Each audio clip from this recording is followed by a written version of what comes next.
বিয়ের শাড়ি পরে তুমি রেস্টুরেন্টে বুঝলাম আমি বিয়ের আসর থেকে পালিয়েছি। বিয়ের আসর থেকে পালিয়ে আসো মানে মানে পালাতে বাধ্য হয়েছি। আজকে আমাকে ছেলে পক্ষ দেখতে এসেছিল, আর আমার বাবা আমাকে জোর করে বিয়ে করে দিচ্ছিল। দেখতে এসে আমাকে তুমি বিয়ের শাড়ি পরে রেস্টুরেন্টে কি করতেছো? আমি বিয়ের আসর থেকে পালিয়েছি। বিয়ের আসর থেকে পালিয়ে আসো আমার কি বুঝলাম?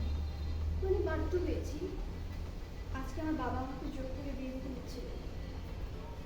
তুমি বলো, আমি ভালোবাসি তোমাকে, আমি কিভাবে অন্য একটা মানুষকে বিয়ে করবো? আর তোমাকে তুমি অনেকবার বলেছি যে আমার বাবা আমাকে বিয়ের জন্য অনেক চাপ দিচ্ছে, কিন্তু না, তুমি কোনো কথাই শুনি। তাই আমি বাধ্য হয়ে বিয়ের আসর থেকে পালিয়ে এসেছি। তাই বলে আমার কাছে তোমার বাবা তোমাকে যার সাথে বিয়ে দিয়েছিল ওটাই ভালো ছিল। আমার অবস্থানটাকে তুমি ভালো করে জানো, তোমার অবস্থান কোথায়, আমার অবস্থান কোথায়।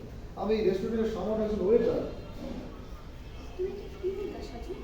আমি তোমাকে ভালোবাসি, আর আমি তোমাকে বিয়ে করতে পারবো না? আমি বিয়ে করলে তোমাকে করবো। আমি সব ধনী করে পাই না। আবেগে পড়ে অনেক কিছুই বলা যায়, কিন্তু বাস্তবটা অনেক কঠিন। বাস্তবটা একটাবার চিন্তা করো, তুমি কোথায়, আমি কোথায়। তোমার সংসার আমার পক্ষে চালানো সম্ভব না, কারণ আমার যে আয় রোজগার, আমার শক্তি সমর্থন কোথায় তোমার মতো একটা মেয়েকে সংসারে ভরণ পোষণ করা। আমি এত কিছু বুঝি না। আমি তোমাকে ভালোবাসি, আর বিয়ে করলে তোমাকে বিয়ে করবো। চলো এখন চলো। আচ্ছা, বলি? আর প্রতীক, চলো। আমি এত কিছু বুঝি না। আমি তোমাকে ভালোবাসি, আর বিয়ে করলে আমি তোমাকেই বিয়ে করবো। So, তুমি পাগলামি করতেছো। দেখো, এটা পাগলামি চলে আসো প্লিজ। বিয়ের আসর থেকে চলে আসো, লোকজন এখনো জানাজানি হয়নি।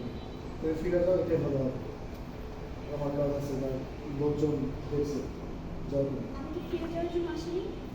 আর আমি যদি ফিরে যেতে হয়, তাহলে এমন কোথাও ফিরে যাবো যেখান থেকে আর কেউ কোনোদিন ফেরত আসে না। তুমি কি সেটা চাও? আচ্ছা, তুমি কেন পাগলামি করতেছো? ছাড়ো।